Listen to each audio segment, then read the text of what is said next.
The time is 2 o'clock. Good afternoon. Here is the news update.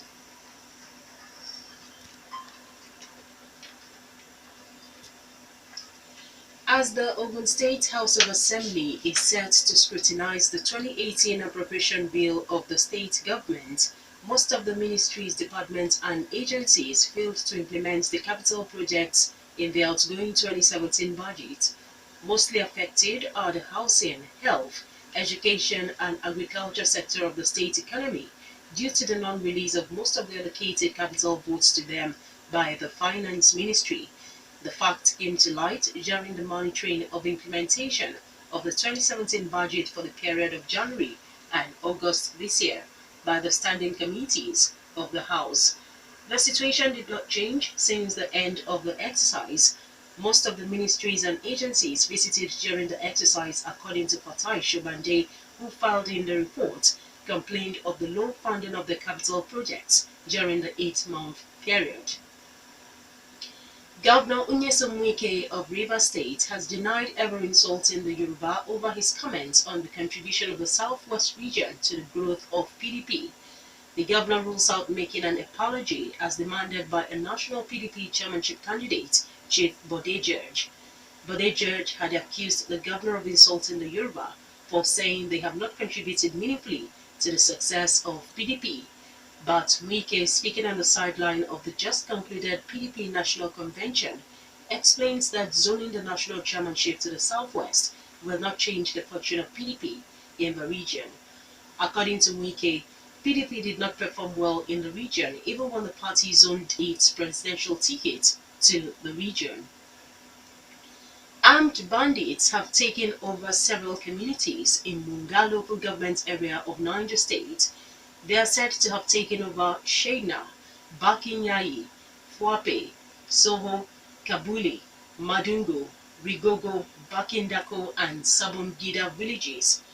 The bandits are suspected to be either cattle rustlers or kidnappers killed and kidnapped some members of the communities. A senator representing the area, David Umaru, confirming the attack, believes the armed bandits are either kidnappers or cattle rustlers, and the senator pleads with security forces to flush them out of the villages. In foreign, Israeli Prime Minister Benjamin Netanyahu says he expects European countries to follow the US in recognizing Jerusalem as his country's capital. He is in Brussels for talks, the first time an Israeli Prime Minister has visited the city in more than 20 years. Mr. Netanyahu said that Jerusalem has been the capital of the Jewish people for 3,000 years, and Mr. Trump had put facts squarely on the table. The EU wants to see Jerusalem as the capital of both Israeli and Palestinian states under a peace process.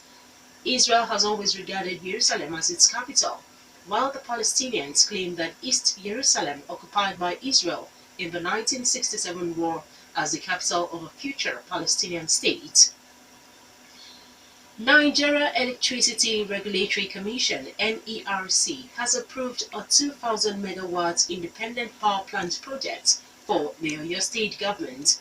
Works and Transport Commissioner Wasiu Dauda made this known during a visit to the headquarters of the Ibadan Electricity Distribution Company in Ibadan.